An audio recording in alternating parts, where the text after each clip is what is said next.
Hello everyone, welcome to my channel. आज हम इस वीडियो में हुंड का अधिकतम बहुलता का नियम Hund's rule for maximum multiplicity detail में डिस्कस करेंगे। इसका बेसिक कॉन्सेप्ट समझेंगे।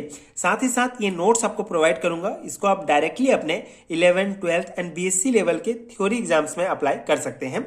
सो हुंड का अधिकतम बहुलता का नियम क्या है? किसी उपकोष के ऑर्बिटलों में इलेक्ट्रॉन का वितरण किस प्रकार होता है? इसके लिए एफ हुंड ने 1925 में एक नियम प्रस्तावित किया जिसे हुंड का अधिकतम बहुलता का नियम कहते हैं। ठीक है, बेसिकली किसी भी उपकोष जैसे कि एस, पी, डी, एफ, इसमें जो ऑर्बिटल्स होते हैं, ठीक है, जैसे कि एस जो उपकोष है उसके लिए एक ऑर्बिटल होता है, ठीक है, पी के लिए 3 ऑर्बिटल। इन ऑर्बिटल्स में इलेक्ट्रॉन का वितरण किस प्रकार से होता है, ठीक है, इसको बताने के लिए, समझाने के लिए एफ हुंड ने जो है ये अपना अधिकतम बहुलता का नियम दिया था।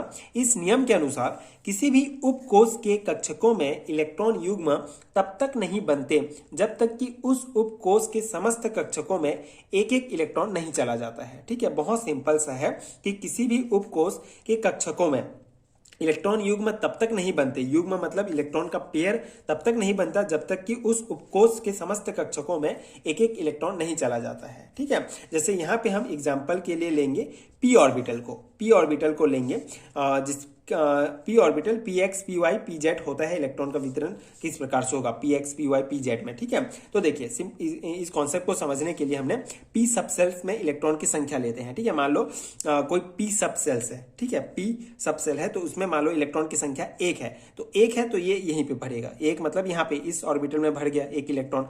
अगर 2 इलेक्ट्रॉन है तो इसमें भरेगा, फिर इसमें भरेगा। ऐसा देखिए, हमने पिछले वीडियो में डिस्कस किया था पाउली का अपवर्जन सिद्धांत। ठीक है, तो पाउली का अपवर्जन सिद्धांत के अनुसार उन्होंने बताया था अपने सिद्धांत में कि जो कोई भी जो एक ऑर्बिटल होता है उसमें अधिकतम कितने इलेक्ट्रॉन भर सकते हैं? सिर्फ 2 इलेक्ट्रॉन ही भर सकते हैं। ठीक है, पाउली ने अपने सिद्धांत में बताया कि किसी भी जो ऑर्बिटल है उसमें सिर्फ अधिकतम जो है 2 इलेक्ट्रॉन ही भर सकता है। ठीक है, 2 इलेक्ट्रॉन ही भर सकता है।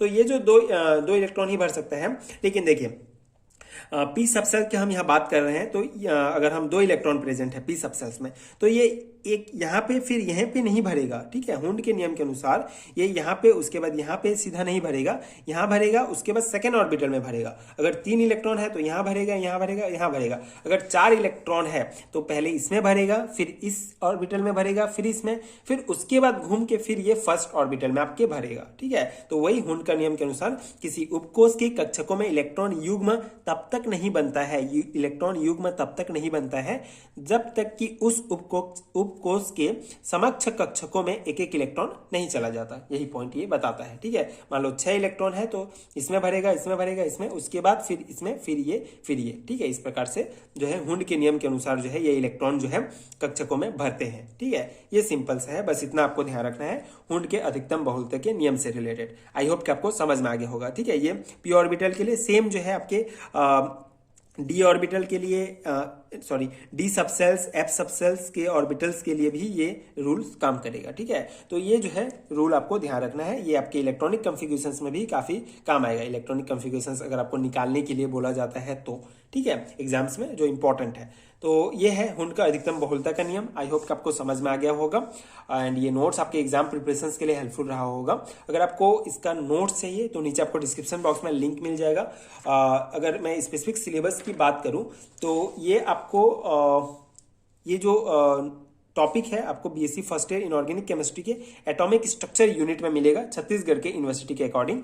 तो अगर आपके सिलेबस में भी ये यूनिट दिया गया है एंड इन टॉपिक्स के कंप्लीट हैंडरिटन नोट्स चाहिए एक पीडीएफ में हिंदी मीडियम्स के लिए, तो नीचे आपको डिस्क्रिप्शन बॉक्स में लिंक मिलेगा, वहां से आप डाउनलोड कर सकते हैं।